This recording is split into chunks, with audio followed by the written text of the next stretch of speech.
Assalamu alaikum warahmatullah. General Chani ya ce dole yanzu dai kam abu duka wani bambanci mu gafarta ma juna. Ya ce abu ne mai wahala, amma abu mai sauƙi ba shine ake girmamawa ba. Abu masu wahala wanda sai da aka ji mu ce aka yi su ne ake girmamawa a cikin tarihi.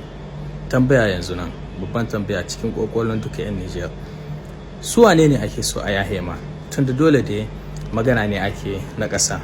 Akwai wanda sun yi laifi, 'yan ƙasa sun gani sun yi laifi, amma ana so a yahe musu. Su wane ne ake so a yahe ma?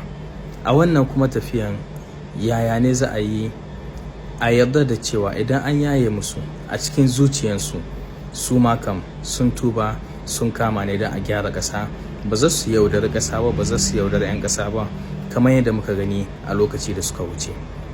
Za a yaye ma wasu mutane ne 'yan siyasa wanda ko wasu shugabannin ƙasa wanda an gani tabbacin cewa sun ɓata ƙasa. Za a yaye ma mutanen wanda lokacin da CNSP suka zo su ne mutanen nan suka je suna zama da Faransa da sai da yawo da Turawa don a kawo mana yaƙi. Za a yaye ma shugabannin ƙasa da ministrori wanda da su ne da sa hannunsu aka kawo mana sojawa daga ƙasashen waje don a ɓata mana ƙasa, wanda ta'addancin nan sababin shi cikin wa'ina abubuwan ne. Za a yaye ma mutane ne wanda suka yi shekara da shekaru suka mai da ƙasa kamar wasu gadon uwayensu. Abun da suka ga dama suke da arzikin ƙasa, su zalunci wanda suka ga dama, su sace abun da suka ga dama, su sai da arzikin ƙasa cikin wani rahusan kuɗi wanda ba ya kawo ma ƙasashe amfani. Za a yaye ma mutane ne wanda corruption kinsu da ɓatawa na cikin arzikin ƙasa shi ya yi sababin har akwai sojawa da yawa wanda suka mutu sababin da cewa ba a sayi kayan yaƙi na kirki ba. Za a yaye ma mutane ne wanda cikin administration daban-daban sun yi aiki da kuɗin ƙasa, sun cuci mutane, sun sace kuɗin, kuma a sababin su yau mutane sun mutu da talauci. Za a yaye ma mutane ne wanda duka ɓace wannan da aka yi akwai hannunsu. Babban magana ce, ba ƙaramin fa ba ne na tafiya ta wannan tahiya ta mu ta Nijar na cewa a yaye ma wasu.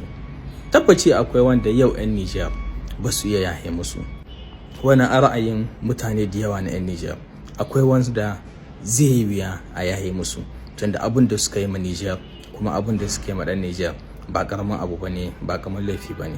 Amma General Chani ya ce idan ba mu yahe ba ba zan mu iya tahiya ba, kuma wannan gaskiya ne. Rwanda da suka yi gyar civil kinsu lokacin da aka kare shi aka yi ta mai da kure, aka yi ta vengeance, wanda aka kashe musu mutane suka zo suka ce su ma sai sun rama, aka yi ta yi babu zaman lafiya. Paul Kagame sai ya hiddo da wata rana ya ce rana ce ta sulhu. Har yau kowace shekara suna zama su yi bikin wannan rana. Rana ce ta sulhu, ya ce mutuna mutanenmu da suka mutu, amma kuma a memta idan ba mu gafarta ma juna ba Rwanda ba za ta taɓa ci gaba ba. Paul Kagame yau sai yake yin a lokacin sai a zamna a ƙauyuka, a zamna a mutane wanda aka kashe ma ɗan uwan shi, a kawo mushi wanda ya kashe mushi face to face, su kalli juna, ya yi ƙoƙari ya gafarta mushi don a wuce. Amma abin da Rwanda suka yi shine na cewa shi wanda ya yi kisan a zuciyan shi sai ya nemi haƙuri, kuma ya ce ba zai taɓa koma ba. Dole ne idan za a yahe ya zamanto daga kote biyu ne, shi mutum wanda aka ma laifi ya yahe, kuma shi wanda ya yi laifin da zuciyan shi ma ya ɗarwaye ta na cewa ba zai koma ba.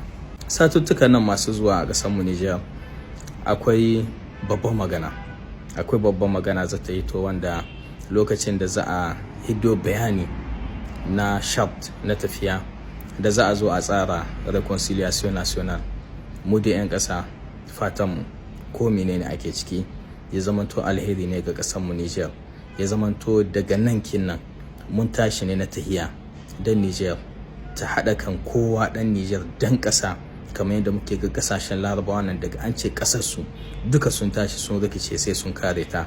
Muna fatan Nijar kinmu mu ma zan mu tashi mu gani Nijar kinmu an kare ta, zan mu tashi mu gani Nijar kinmu an yi adalci, musamman ma adalci na shari'a da justice social, adalci na cikin hulɗa cikin ƙasa, karatu, lafiya, samun aiki da bunƙasa arziki a yi ma ɗan ƙasa ya gani, ɗan ƙasa ɗan ƙauye wanda an manta da shi, ba a ma consideran shi ɗan ƙasa, da shi da duka na birnin a yi adalci shine tafiya. Da fatan insha Allah dai kam Asi National kenan tarihin shi zai rubuta har bayan shekara 100, 200, 1000 in akwai duniya nan da mutane, na cewa Asi National da aka yi shi a cikin Niger, wanda aka fara shi tun wajejen 2024 a Agadez, ya kare a February 2025 a Mahatma Gandhi, kuma aka hido bayanin karshen shi a 10 Mars 2025 a Palais Presidential na Niger. Da fatan tarihi zai rubuta da cewa wannan ita ce juyi wanda Niger ta samu incin kanta da gaske, wanda adalci ya zo a Niger, wanda ci gaba ya zo a Niger. Babban magana ne 'yan uwa, amma zan mu gani me zai faru. Allah ya samu dace.